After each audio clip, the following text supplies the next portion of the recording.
BJ from Board Game Gumbo. I've got my guest Chris Wray from the Opinionated Gamers. Let's talk about the next game on your list, and that is a Reiner. Do I have it right? Blue Lagoon, right? Yeah. So, God, I love this game. This is my most played of the Gen Con games, I think. Have you ever played Through the Desert? No, I haven't. But can I stop you for a second? When has there been a Gen Con that Reiner Knizia's name was talked about so much? Oh God, How long has it been since that? A long time. I mean, and gosh, he had this. He had Yellow and Yangtze, which is his redo of Tigris and Euphrates, which sold out. Yep, Lost Cities Rivals, which was pretty big, and I think will be pretty big in the coming months. And then he had it was a card game version of one of his other games.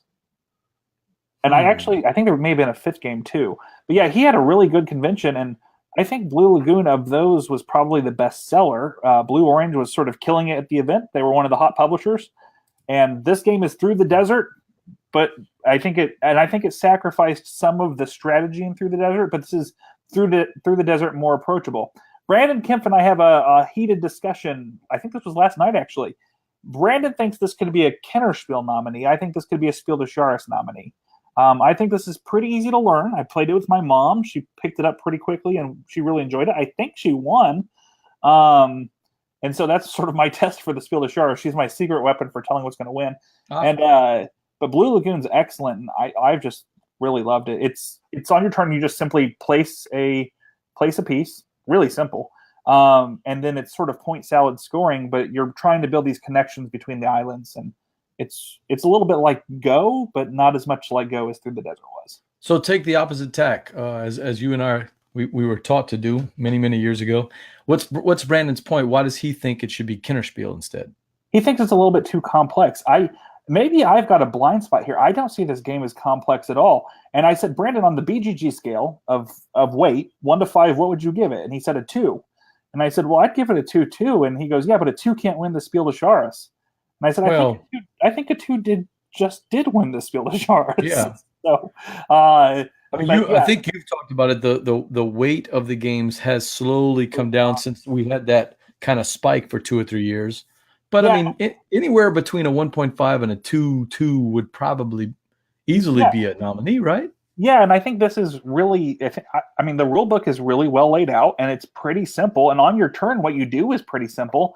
I don't know that this is any more complex than Azul. I mean, sure, you have to do math at the end, but that's been true of some nominees like Quirkle and games like that. So. Yeah, so similar weight to an Azul. How does it have that look that the Spiel winners generally have, or Spiel nominees have? Yeah, you have these cool little wooden huts that are pretty, toy factor-ish, and then you've got a beautiful board. I mean, the board looks like the box art, so you can see the box art's pretty attractive. I've heard a lot of people, I have not seen the movie, I've heard a lot of people say it reminds them of the Disney movie, I'm going to mispronounce this name, Moana? Yeah, Moana. Okay. So, I guess the cover looks like it. Yeah, so